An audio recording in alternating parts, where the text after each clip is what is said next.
siang, Assalamualaikum warahmatullahi wabarakatuh. Kembali lagi ketemu dengan saya Hasan Roy di podcast kita di Digital Loans di Inacraft 2023 di tema kita The Authentic South Sulawesi di tagline kita From Smart Village to Global Market. Dan hari ini di podcast kita ketemu lagi dengan salah satu narasumber yang begitu tahu insyaallah tentang perjalanan dari tahun ke tahun Inacraft zaman dulu dari tahun 99 sampai sekarang seperti apa. Nanti kita coba dengar ya cerita-cerita menarik seputar Inacraft dari tahun ke tahun. Nah, di mana sudah bergabung sama kita seorang ketua ASEP Pekalongan ya. Ada Mas Romi Oktabirawa atau Mas Haji Romi. Assalamualaikum, selamat siang Mas Romi. Waalaikumsalam warahmatullahi wabarakatuh. Alhamdulillah, gimana kabarnya hari ini Mas Romi? Alhamdulillah baik, selalu bersemangat. Bersemangat ya. Inacraft yang ke-23 ini menurut Mas Romi seperti apa Mas Romi? Suasana hati sama pikiran? Menurut saya sangat mengapresiasi. Ini adalah kerja teamwork yang begitu bagus sekali menurut saya. Bahasanya banyak perubahan ya. Kalau saya menceritakan Inacraft 23 tahun yang lalu Ya. saya menjadi pengurus ASEP itu sekitar 2010 lah. 2010. Oke. Ya, sebelumnya Pak Muk di pengurus di sana. Artinya bahwa dulu di Pekalongan, lucu ceritanya Mas Hasan Ya. bahwa dulu itu Pekalongan rata-rata itu mereka belum punya brand. Ya, tapi kita simpen dulu Romi. Kita simpen dulu nih ya. Yang ini kita simpen dulu. Siap. Baik, itu dia. Mas Romi sudah mulai semangat, tidak sabar untuk menceritakan tentang perjalanan teman-teman membatik, para pengusaha batik yang sudah gabung bersama Inacraft. Tapi kita simpen dulu. Kita tanya dulu nih. Jadi yang menghantarkan Mas Romi kepada Inacraft adalah karena Mas Romi juga pengusaha batik atau juga pecinta batik. Nah, produk brand dari Mas Romi namanya Batik Wirokuto. Kita mau tanya sama Mas Romi ini, apa yang menghantarkan Mas Romi menjadi pengusaha batik? Apakah memang karena cinta batik atau karena banyak uang di batik atau karena Pekalongan memang di sana sini harus jualan batik? Seperti apa Mas Romi? Kau boleh tahu Mas Romi? Semuanya benar. Semuanya benar ya? Semuanya benar. Jadi saya ini adalah generasi keempat dari pembatik. Oh gitu ya? Generasi keempat. Jadi dulu kakek saya, cangga saya, terus kakek, terus mbah saya, terus bapak saya, baru saya. Oke. Artinya batik ini merupakan, menurut saya adalah bukan hanya sekedar mata pencaharian, salah satu mata pencaharian orang Pekalongan, Ya. tetapi batik ini merupakan kebutuhan batiniah bagi orang Pekalongan sekitarnya. Kebutuhan batin ya, boleh. Seperti apa nih Mas Romi? Menarik nih. Jadi kalau orang bilang, orang kalau ingat batik itu pasti ingat Pekalongan. Karena kebetulan Pekalongan ini mempunyai brand adalah kota batik dunia satu. Ya. Dan di kalangan Pekalongan sekitar ini Sebentar mohon maaf buat kota-kota yang lain loh ini ya. Kota batik, kota Pekalongan. Oke, siap. Baik. jadi di Pekalongan ini boleh dikatakan tersedianya adalah resource. Karena batik ini merupakan art kolektif Mas Hasan. Jadi art kolektif kenapa? Batik ini tidak bisa dikerjakan oleh satu tangan saja. Karena melibatkan banyak orang yang terlibat. Contoh, ada orang yang menggambar, ada orang yang mewarna sendiri, ada orang yang marketing sendiri. Itu gambar aja dari sketsa dulu. Kalau orang Pekalongan bilang itu awalnya dari sunggingan. Sunggingan itu jadi sunggingan jiplak ya. sen dulu. Setelah itu ada orang yang nyungging, itu juga orangnya yang jiplak ya. Iya. Oke. Setelah itu nanti yang lilin. Entah batik itu akan ada tiga pada itu. Jadi proses perintang warna dengan menggunakan canting, dengan menggunakan lilin panas itu adalah batik tulis. Dengan menggunakan canting cap, dengan menggunakan lilin panas itu adalah batik cap atau kombinasi keduanya. Jadi selain itu bukan batik lah. Selain itu bukan batik, oke. Nah, jadi saya harus jujur bahwa banyak juga apa namanya taksi-taksi yang menamakan itu batik, tapi sebetulnya bukan batik. Ya batik itu adalah 3 kriteria itu adalah batik tulis, batik cap adalah kombinasi keduanya itu saja. Selain itu karena itu merupakan pengakuan dari Intangible Cultural Heritage Humanity dari UNESCO itu saja. Jadi saya tidak ingin karena ini temanya adalah Inacraft. Ya. Jadi Inacraft dulu saat saya pertama jadi pengurus, pada saat itu tuh Pak orang-orang Pekalongan, juragan-juragan Pekalongan itu takut Mas untuk ikut pameran. Kenapa? Karena rata-rata mereka itu punya broker di kota-kota besar seperti Jakarta. Jadi mereka untuk berpameran, untuk apa namanya menampilkan brand masing-masing. Alhamdulillah saya bersyukur sampai sekarang saya bisa bersama teman-teman. Artinya banyak teman-teman yang sukses karena awalnya juga di Iwan Inacraft. Ada beberapa brand Pekalongan yang tidak bisa saya sebut, bahwa awalnya memang cikal bakalnya kami ajak. Bahkan saya merasa pas saya sendiri waktu itu sama Pak mau diajak pameran Inacraft pertama enggan, tapi setelah merasakan bahwa Inacraft ini adalah dari awal di Balai Dasar Bini cuman beberapa orang saja, sekarang Inacraft sudah diikuti oleh mungkin lebih dari 1.600 eksibitor. Karena ini merupakan pameran terbesar craft terbesar di Asia Tenggara. Masya Allah. Ini merupakan pameran yang harus kita lestarikan. Ini merupakan aset bangsa, dan tentunya kami berharap untuk para pemangku kebijakan, stakeholder diperhatikan, karena ini adalah aset bangsa yang perlu kita kembangkan. Ya. Karena Inacraft ini sudah merupakan brand. Saya bersyukur bahwa Inacraft dimulai setelah COVID, Inacraft sudah kita bersama-sama pengurus. Ya. Sudah ditetapkan 1 tahun 2 kali. Jadi nanti kita akan jelang, nanti akan ada lagi Inacraft on Oktober. Iya betul. Nah, saya rasa gelarannya pasti akan lebih heboh daripada ini, lebih fantastis daripada ini. Karena Inacraft ini sekarang sudah sangat mengikuti zaman. Wow. Kenapa? Inacraft ini sudah yang namanya yang sekarang istilah kerennya itu O2O, offline to online. Ini Inacraft dua-duanya Mas Hasan. Jalan semua. Jalan semua. Ini luar biasa. Ini kerja sama tim yang kita perlu apresiasi. Nah ini juga saya sangat mengapresiasi juga tempat ini ada DigiCraft Lounge ini sama digital di Inacraft ini luar biasa. Ini adalah suatu gagasan baru di mana ini masyarakat itu supaya mengannounce. Kalau bicara kenapa orang tertarik di Inacraft, karena di pameran ini satu, orang bisa membangun brand. Betul. Yang kedua, jujur saja nih dari pengusaha nih, di Inacraft ini jualnya bisa lebih mahal. Oke, siap. Nah, rata-rata bukan berarti dia, karena rata-rata para eksibitor barang yang dibawa ke Inacraft itu adalah masterpiece-nya mereka. Yang sudah disiapkan setahun sebelumnya. Ya, sudah dipersiapkan setahun sebelumnya. Jadi kalau Anda mau mencari produk craft, tidak salah deh datang di Inacraft, karena ini adalah the biggest handicraft exhibitor in the world. Jadi ini merupakan pameran terbesar handicraft di dunia. Wow. Jadi ini kita sebagai bangsa Indonesia tentunya kita bersama-sama juga ikut melestarikan, karena ini adalah aset, saya katakan sudah aset bangsa. Tidak hanya sekedar kita menjual produk, tetapi di sini ada nilai-nilai yang luhur, nilai kreativitas, Ya, budaya. Ya. yang perlu kita amati, kita selalu kita cermati bahwa Indonesia ini sangat kaya dengan kreativitas yang mohon maaf ini untuk negara kita tidak kalah dengan negara lain.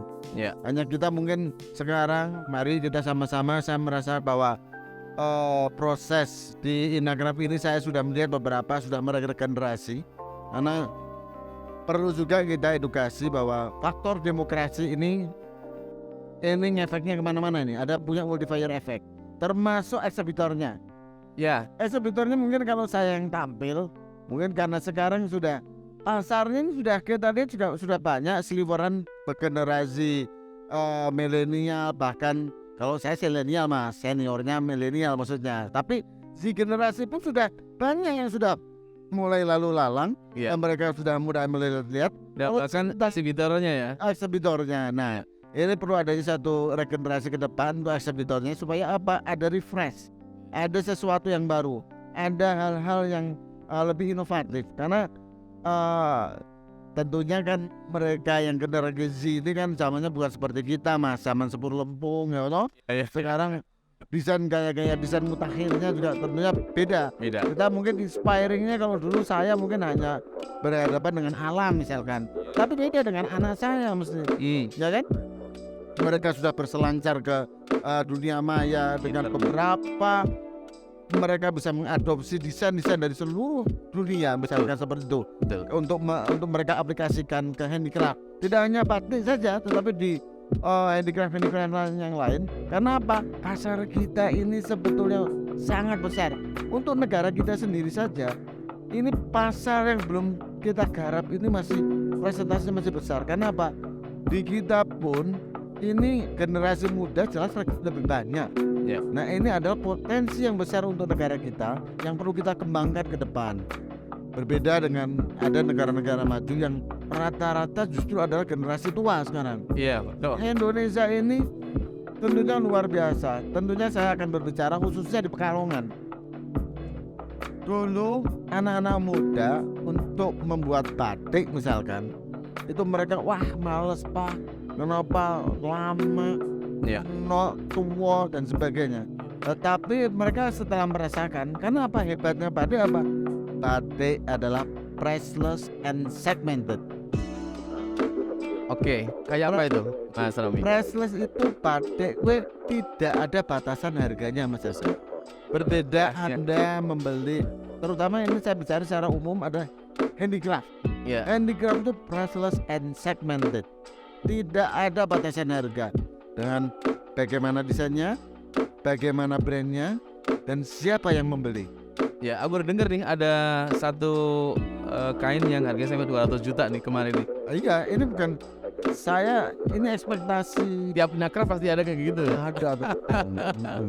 Itulah artinya saya katakan bahwa priceless. Sekarang ini sudah priceless semuanya.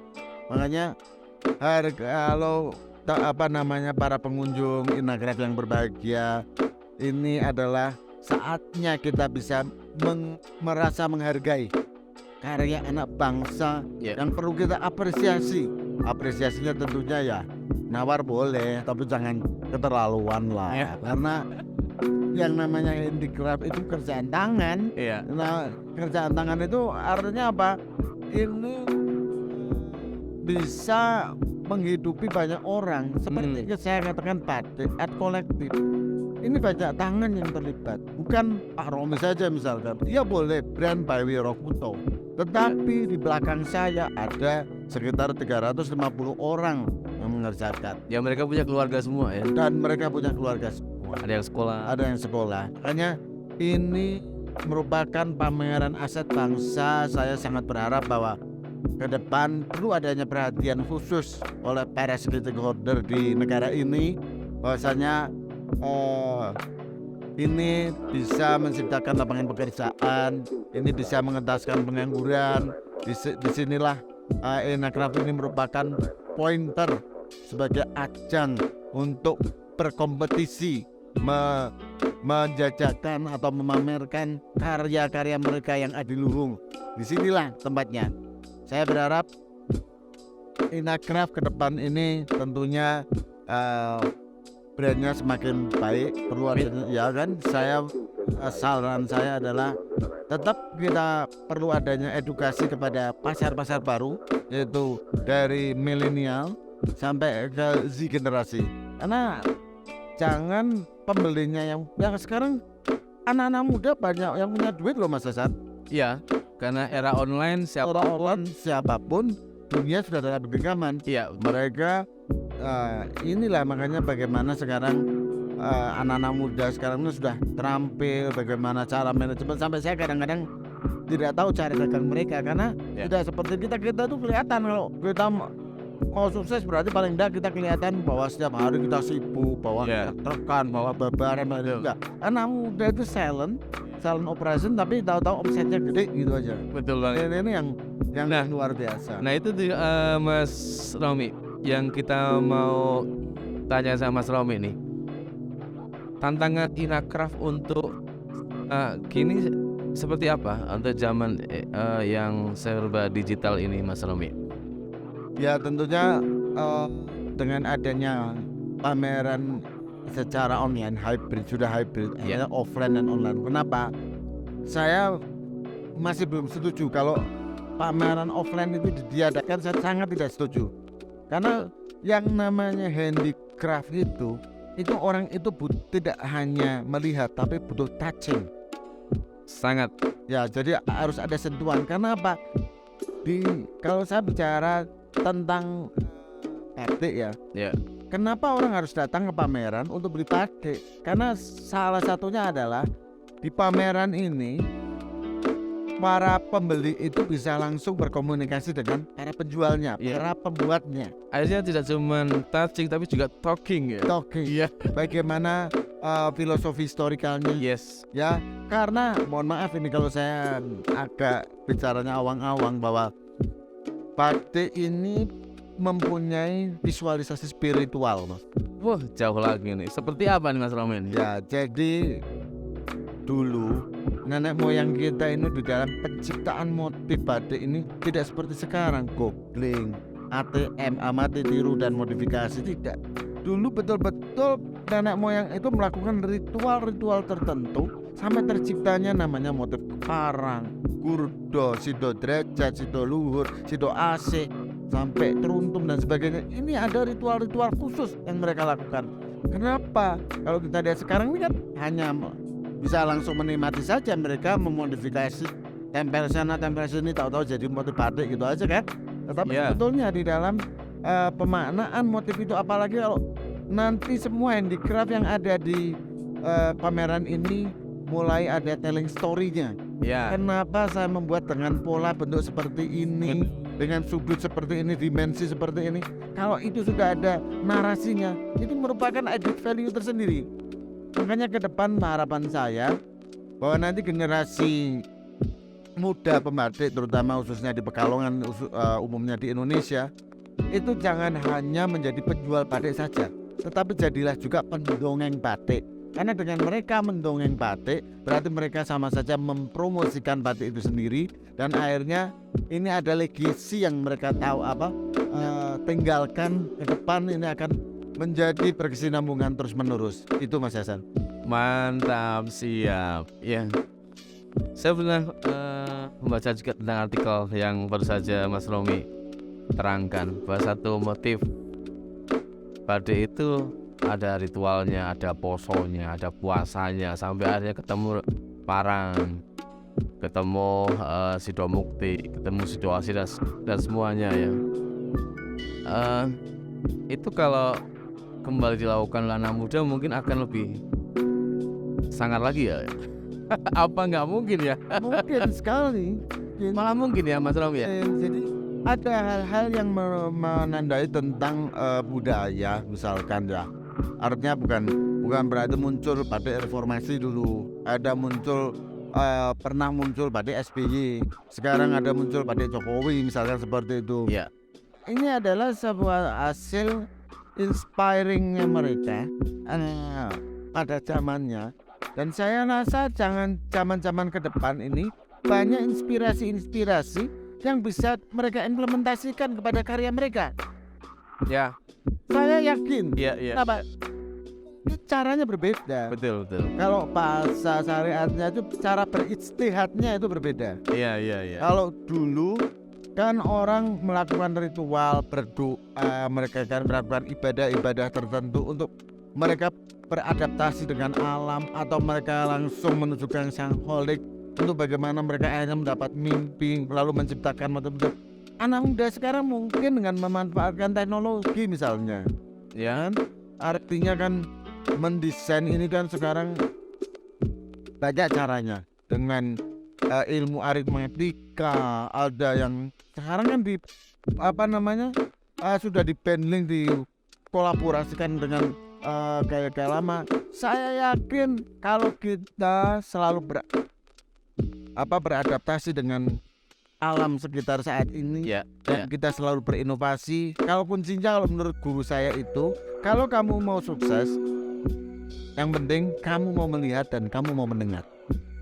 Artinya kita harus sering melihat karena dengan penglihatan kita dapat ilham, dapat inspirasi supaya akan tertuang di karya-karya yang akan kita buat seperti Batik misalkan. Ya. Kita dapat mendengar, kita perlu masukan-masukan dari orang lain, kita perlu tutur kata dari para sejarawan misalnya, kita perlu mendapat masukan dari para arkeolog, untuk menjadikan suatu karya yang maha dahsyat. Ya. Dan saya sudah melihat di beberapa but yang ini ada hal-hal yang Tidak sangat unik. tidak pernah terpikir Mas Romi sebelumnya ya. Ya, artinya bahwa ada hal-hal yang sudah dilakukan oleh para eksibitor. Artinya mereka kalau bahasa syariatnya berijtihad, kalau bahasa sekarangnya mereka entah itu memodifikasi atau mereka mencoba untuk mencari inspirasi dari hal-hal yang terbaru atau kebaruan Ya. yang menjadikan karya-karya mereka terlihat elo dan cantik saat ini. Ini kan bahwa alam isyarat ini juga sebetulnya karya dahsyat yang perlu kita implementasikan di dalam kehidupan kita atau di dalam kehidupan membatik itu. Iya, soal di karya-karya ya. Aduh, sebelum tanya banyak, ceritanya sudah begitu banyak sekali oleh Mas Romi. Nah, kayaknya sudah komplit semua disampaikan oleh Mas Romi. Nah, berikutnya kita mau dengar satu penyemangat dari Mas Romi ini. Kan masa yang panjang gelut di dunia batik, pasti ada naik turun, ada jatuh bangun, ada nah itu semua akan melahirkan satu motivasi, kata-kata yang bisa membuat kita menjadi afirmasi, sugesti untuk terus ada di jalur craft ini. Nah, untuk teman-teman yang sampai hari ini mungkin belum sukses mungkin ya mungkin seperti itu ya, atau yang lagi akan memulai terjun dan mulai membuat produk atau bikin perusahaan di dunia craft atau batik, seperti apa kata-kata penyemangatnya Mas Romi, motivasi? Kalau para ekonom itu berkata bahwa tahun mendatang gelap, saya 2023 dan 23 Ya. saya akan menafikan kata itu. Oke. Karena tadi di dalam selaikan batik penuh makna, penuh harapan, penuh doa, dan batik adalah priceless and segmented. Maka jangan takut untuk berkarya. Berkaryalah sebanyak-banyaknya, sebisa-bisanya, supaya Anda bisa memiliki sesuatu masterpiece yang menjadi sebuah legacy untuk negara kita, mungkin untuk dunia ini sekalian. Jadi berkaryalah, majulah bersama-sama, jangan takut untuk salah. Tetap berkarya apapun, karena tidak ada karya apapun yang jelek. Semua karya akan bagus, karena karya itu adalah semuanya penilaian itu adalah tidak ada penilaian yang subjektif ya. Penilai itu adalah objektif, sehingga tergantung relatif orang menilai di mana sudut pandangnya. Jadi jangan takut untuk berkarya, maju terus, bahwa tidak ada kata pesimis, tetap optimis, karena saya yakin bahwa craft Indonesia ke depan pasti akan jaya. Amin, luar biasa, siap. Belum Mas Romi, belum nih, sebentar lagi. Baik, teman-teman semuanya di rumah yang sedang nonton podcast kita. Jadi melihat cerita banyak dari Mas Romi baru saja dari awal tahun Inacraft, sudah lahir banyak pengusaha yang sukses bersama dengan Inacraft ya. Baik di Pekalongan, baik di Jakarta, baik di Bandung, baik di Surabaya dan seluruh daerah Indonesia. Nah, pastinya juga kita tunggu teman-teman yang belum bergabung bersama dengan Inacraft. Nah, siapa tahu ada yang pada bingung nih, caranya bagaimana untuk bisa gabung sama Inacraft. Itu Mas Romi, boleh dikasih tahu dikit Mas Romi? Jadi di masing-masing daerah itu ada namanya kepengurusan ASEPI, Pengurusan melalui BPC itu Badan Pengurus Cabang, dan atau BPD Badan Pengurus Daerah. Ya. Kita alhamdulillah di sudah berapa provinsi ya? Di Kalimantan pun ada, Sumatera, di Sulawesi kita ada perwakilan di situ. Monggo silahkan apabila punya karya-karya yang sekiranya layak untuk ditampilkan di Inagraf, Ya. monggo silakan menghubungi masing-masing kepengurusan, atau kalau bisa mau kontak ke pusat juga bisa browsing ke SCP atau Ya. ke Media Tama sebagai EO penyelenggara, misalnya seperti itu. Tetapi biasanya sudah semuanya sudah ada plotting di daerah-daerah, seperti mungkin mohon maaf kalau di Pekalongan ini kita punya kuota sekitar 57 untuk Pekalongan Stand exhibitor. ekshibitor. Ada mereka-mereka yang ikut juga di BUMN, jadi sekitar mungkin kalau saya hitung mungkin antara 200 ekshibitor atau perusahaan di Pekalongan yang ikut serta memeriahkan acara Inagraf. Ya. Jadi kalau saya rasa ini juga banyak newcomer, saya seneng banget, ini seneng. Dulu Mas Hasan saya mau cerita. Oke. Dulu itu jangankan mendisplay stand masing-masing, si wedi, mereka pada takut. Sampai kita tuh dulu pernah, kan itu yang namanya partisi itu tidak Yap. boleh dirusak kan. Ya. Itu ceritanya tuh sampai kita ngajarin bagaimana bikin letter S itu untuk nyantol. Ya. Itu ceritanya seperti itu, sampai setelah mereka bisa ternyata sekarang wis ngluwi guru kabeh sudah. Ya. Pelayannya sudah luar biasa, Ya. luar biasa. Saya rasa itu saja. Jadi kalau karena Inagraf ini akan ada dua, ada Oktober, ada Maret. Nah, kalau tidak salah nih Oktober ini ke depan ini akan diususkan ke younger exhibition, Ya, yang lebih muda. yang lebih muda. Iya. Jadi mungkin saya harus mewakilkan anak saya sebagai ekshibitor yang di depan. Supaya apa? Ini tujuannya apa? Tujuannya untuk mengedukasi, jangan nanti kita yang udah sepuh-sepuh tetap nungguin stand itu, biar anak-anak kita, supaya ke depan Inagraf ini akan berjalan terus dan tentunya akan berkibar terus, begitu Mas. Mantap, siap.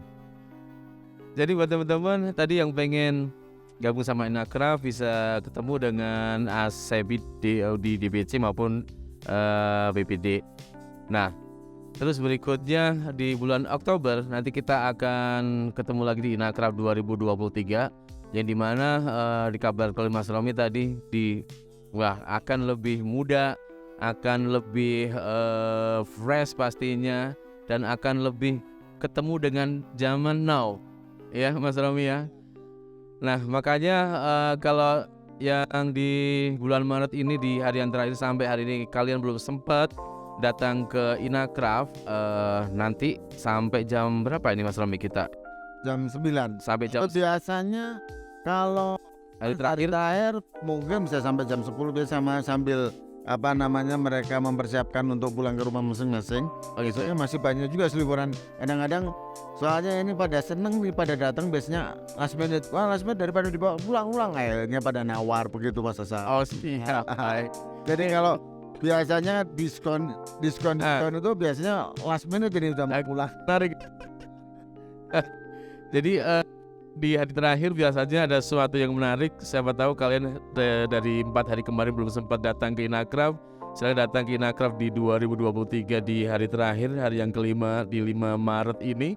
Dan jangan lupa bahwa di Oktober nanti kita ketemu lagi dengan konsep yang lebih youth, lebih muda, lebih fresh, lebih nyambung dengan zaman sekarang. Nah, seperti apa kejutan-kejutan di bulan Oktober? Tunggu Inagraf di bulan Oktober. Mas Romi, terima kasih sudah berbagi cerita dengan kita, bersama kita di Podcraft kita. Kita terima kasih untuk para sponsor kita, terima kasih untuk BNI, terima kasih untuk BAS, terima kasih untuk Vespa ya, dan juga Tokopedia. Sukses selalu buat Mas Romi, matur nuwun dan sampai jumpa.